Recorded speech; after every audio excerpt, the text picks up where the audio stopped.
दोस्तों नमस्कार। 4PM गुजरात पर आप सभी का बहुत बहुत स्वागत है। मैं हूं आपका दोस्त मयूर जानी। दोस्तों इस वीडियो में हम कुछ 2-3 मुद्दे पे बात करने वाले हैं।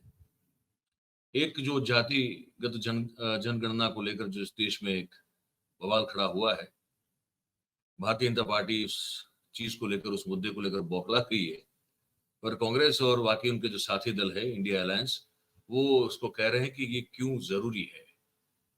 वो जरूरी क्यों है, ये हमको विरोध अगर किसी चीज का करना हो तो पहले ये समझना बहुत जरूरी होता है कि ये क्या जरूरी है, और अगर है तो क्यों है। फिर अगर आप तर्क देना चाहें तो दे सकते हैं कि ये क्यों नहीं है, पर ऐसा हो नहीं रहा है। तो मैं चाहता हूं कि इस बार जो मैंने वो वीडियो देखी, कांग्रेस ने बनाई है वो वीडियो, और उसमें जो चीजें रखी गई हैं वो बिल्कुल सटीक है। तो मुझे लगा कि आपको ये सुना दूं, दिखा भी दूं कि क्या तर्क रखे जा रहे हैं जाति जनगणना को लेकर कि ये क्यों जरूरी है। उस पर बात करेंगे। फिर बात करेंगे कि प्रशांत भूषण ने क्या कहा है संजय सिंह और इनके खिलाफ जो कार्रवाई हो रही है उसको लेकर। वो छोटा सा आपको एक उनका भी जो बातचीत है उन्होंने जो की वो दिखाऊंगा।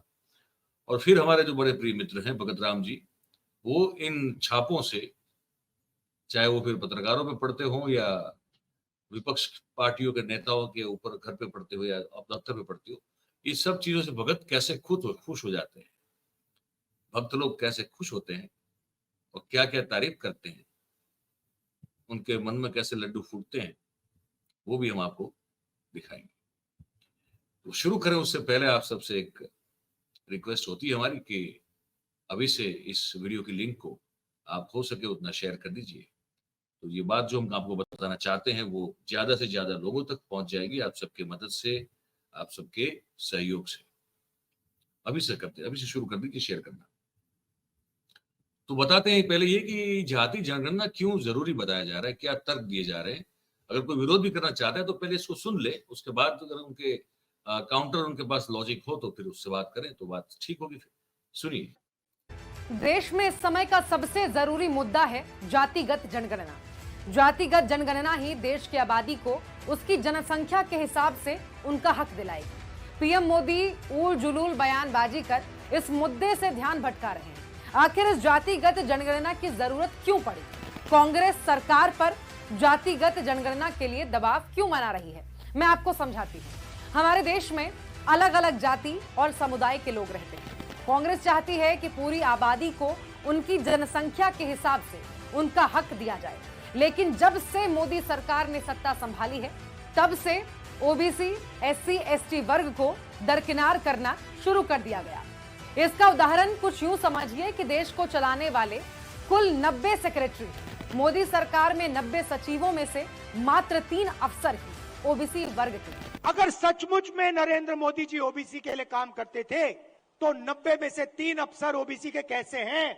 3-4 साल पहले एक भी अफसर नहीं था ओबीसी का।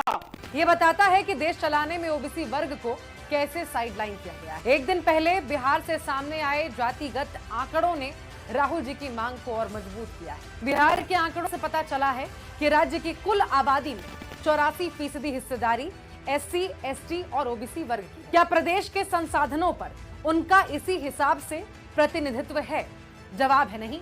बस इसीलिए कांग्रेस चाहती है कि पूरे देश में जाति आधारित जनगणना कराई जाए, ताकि जिनकी जितनी हिस्सेदारी है उतनी भागीदारी सुनिश्चित हो सके। जातिगत जनगणना जरूरी है ताकि जातियों को उनका हक मिल सके। इसी लक्ष्य को लेकर राहुल गांधी लगातार देशवासियों की आवाज बुलंद कर। कांग्रेस ने 2011 में जातिगत जनगणना कराई थी, लेकिन मोदी सरकार ने उसका डेटा आज तक जारी। जातिगत जनगणना जरूरी है, जितनी आबादी उतनी भागीदारी के लिए, जातीय भेदभाव से मुक्ति दिलाने के लिए, हर जाति को बराबर का हक दिलाने के लिए कांग्रेस पार्टी ये मांग करती है कि मोदी सरकार पूरे देश में बिना किसी देरी के जाति आधारित जनगणना कराए, वरना कांग्रेस जब सत्ता में आएगी जातिगत जनगणना करवाएगी। देश के सामने एक ही मुद्दा है, कास्ट सेंसस। ओबीसी कितने हैं और उनकी भागीदारी कितनी होनी चाहिए, ये हिंदुस्तान के सामने सबसे बड़ा सवाल है। और कांग्रेस पार्टी की हिंदुस्तान में सरकार है, पहला काम ये हम करके दिखाएंगे। जातिगत जनगणना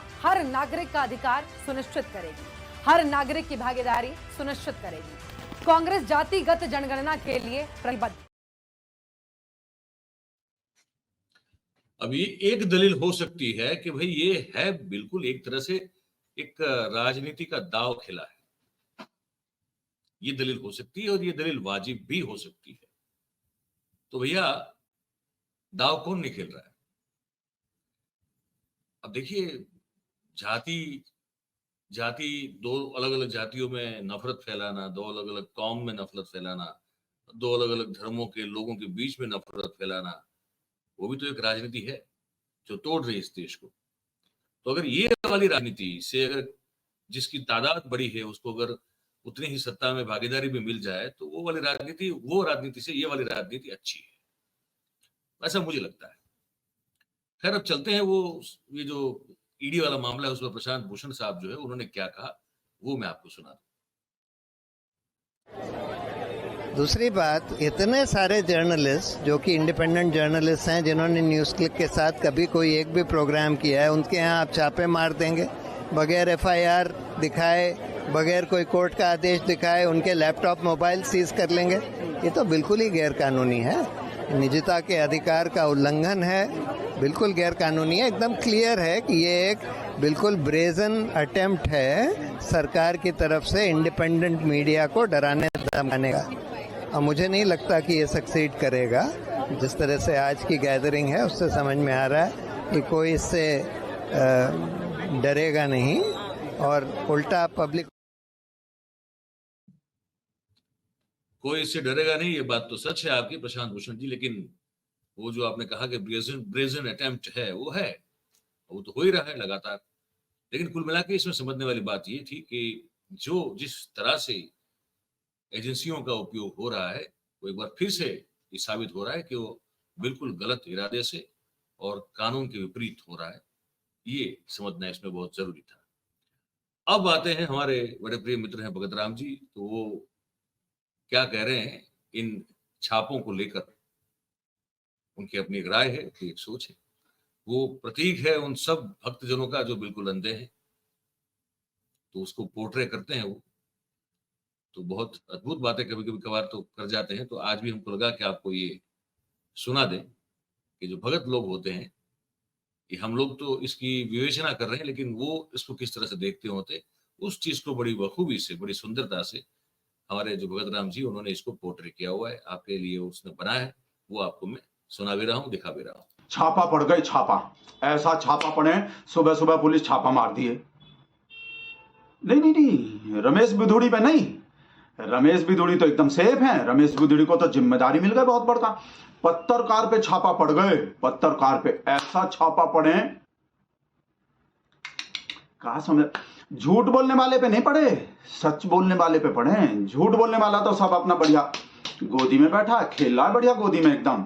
जो राजस्थान के बारे में झूठ फैलाया था वो भी गोदी में बैठा है बढ़िया, बाहर जेल से बाहर। जो कर्नाटक के बारे में झूठ बोला था वो भी सब सेफ है बिल्कुल। जो अभी कन्हैया कुमार के बारे में बोल दिया झूठ कि भाई वो बोले थे जेएनयू में नारा लगाए थे टुकड़े होंगे, वो भी बाहर है। सब गोदी का बालक तो सब सेफ है। काऊ बढ़िया बढ़िया सवाल पूछता है ना, तंग नहीं करता ना पापा को। भाई साहब तो सब उन पे छापा पड़ा है जो एंटी नेशनल है सब। अभिसार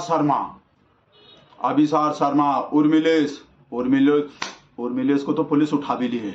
और वो भी हैं कॉमेडियन है संजय राजौरा, और कौन भाषा सिंह भी हैं कोई, और हाशमी भी हैं, पिंचर वाला तो उठाने ही थे भाई साहब। इन सब पे न्यूज क्लिक वाला है भाई साहब, चाइना से पैसा आता है, हमको सब बात से पाए हैं, चाइना से फंडिंग होते हैं। वैसे तो चाइना से फंडिंग बहुत लोग के होते थे, याराना भी बहुत लोग के हैं, बहुत बड़का लोग के याराना है भाई साहब, झूला भी झुलाए हैं, बहुत लोग हैं ऐसा तो। पर ये तो सब एंटी नेशनल जो इन पे छापा पड़े हैं। और अब देख रहे हैं लिब्रांडो को, सब एंटी नेशनल को कैसे हल्ला मचा रहा है। गोदी वाला तो सब बालक खुश है, ऐसा ट्वीट कर रहा है भाई साहब, ऐसा जश्न मनेगा तो गोदी मीडिया में पूरा, कि असल में ये सब लोग इनको गोदी बोलता रहता था ना, गोदी में बैठा तो है पर फिर भी बुरा लगता है, अच्छा नहीं लगते ये सब लोग जो गोदी मीडिया। अभिसार शर्मा देखते हैं कैसा खतरनाक वीडियो बनाता है भाई साहब, सवाल पे सवाल, ये नहीं कि टॉनिक वाला सवाल पूछ ले, कौन सा टॉनिक लेते हो, कैसे थकते काहे नहीं हो, बटवा रखते हो कि नहीं रखते हो, बटवा में पैसा रखते हो कि नहीं रखते हो, ऐसा सवाल पूछने चाहिए भाई साहब। वो ट्वीट किया एकदम, पेन किलर वाला जो जर्नलिस्ट है वो जो बोले थे, पूछे थे जो बटवा रखते हो कि नहीं रखते हो, फकीर, इतना फकीरी कैसे आ जाते हैं आप में, इतना महान काहे को आप? ऐसा सवाल नहीं पूछ सकता ये अभिसार शर्मा। और पूछता का है, पीएम केयर फंड का हिसाब काहे नहीं दे रहे हो, हिंडनबर्ग पे सवाल जवाब काहे नहीं दे रहे हो, अडानी पे काहे को जवाब नहीं दे रहे हो, पीएम केयर फंड का हिसाब कहाँ है, पत्रकार लोग को गिरफ्तार काहे कर रहे हो? भाई साहब ऐसा ऐसा खतरनाक सवाल पूछता है, हमको भी डर लगे रहते हैं। वैसे तो हमरे शेर को अब 10 साल होने वाले हैं, पर हमरे शेर के मन में से कहा डर नहीं निकले अभी तक भी। ये तो 6-7 पकड़ा गया भाई साहब, एक पत्रकार भी बहुत है हमरे शेर को धुक धुकी लगे रहते हैं। पता नहीं कहाँ पूछ ले, मतलब 2002 का पूछ ले, पता नहीं कौन सा दंगा बंगा पूछ ले, अडानी हिंडनबर्ग पता नहीं कहाँ पूछे, कोई भरोसा नहीं है। और ये तो इतना सारा था भाई साहब, आधा दर्जन, और लैपटॉप सब उठा लिए, लैपटॉप, मोबाइल, किताब बहुत खतरनाक होते हैं इन लोग के पास भाई साहब। रूस वाला लिटरेचर होते हैं, रूस का कौन सा किताब होते हैं, वार एंड पीस, युद्ध शांति, भाई साहब कम्युनिस्ट वाला आंदोलन, वो है लिटरेचर, वो नहीं पकड़ा गया, सब बुड्ढा लोग पकड़ा गया था पहले, उनके पास भी किताब मिला भाई साहब। बहुत खतरनाक चीज होते हैं किताब, पढ़ाई लिखाई। इस वजह से तो हमारा शेर बोलता है हार्ड वर्क करो, हार्वर्ड नहीं। हमारा शेर कभी भी देखें पढ़ाई लिखाई का बात इस वजह से ही नहीं करता, कहा पढ़ाई लिखाई करके ऐसा एंटी नेशनल बन जाता है सब, फिर उल्टा सीधा सवाल पूछता है। और हमको तो ऐसा भी लग रहे हैं, इनका जो लैपटॉप उठाए ना, हमको ऐसा लग रहा है हमारे शेर के लैपटॉप में कोई खराबी आ गए होंगे। हमारा शेर का यूट्यूबर बन गया ना, तो यूट्यूबर को तो भाई वीडियो बनाने होते हैं, वीडियो अपलोड करने होते हैं, तो हो सकता है हमारे शेर का लैपटॉप खराब हो गए हों। तो ऐसा जैसे ये लोग सब गए ना, ये लोग भी तो यूट्यूबर ही है सब, तो ये तो कंपटीशन हो गए ना हमारे शेर से। और भाई साहब व्यूज नहीं देखे अभिसार शर्मा के, मिलियन में व्यूज आता है सब वीडियो पे, और हमारा शेर के वीडियो पे तो देख रहे हो भाई साहब, हमारा शेर तो दुनिया का सबसे बड़का लीडर, कितना महान लीडर, और फिर भी इशारा गलत हो गए। हमारा शेर तो दुनिया का सबसे महान लीडर, सबसे महान, सबसे बड़का नेता, विश्व गुरु, मिलियन फॉलोअर, दुनिया में सबसे टॉप के रैंकिंग। और क्या बताएं और आगे आपको, यही बस इतना ही सही आज के कार्यक्रम में, इस वीडियो में। आप बताइएगा, आपको हमने जो बात सुनाई दिखाई आपको कैसी लगी, कमेंट बॉक्स में लिख के जरूर से बताइए हमको। और अगर अच्छी लगी हो तो फिर इस वीडियो को लाइक करें, इसकी लिंक को शेयर करें, और हमारे जो चैनल है उसको आप सब्सक्राइब करें और अपने आसपास के लोगों से करवाएं। बहुत बहुत धन्यवाद आप सभी का इस कार्यक्रम में जुड़ने के लिए। Thank you very much. नमस्कार।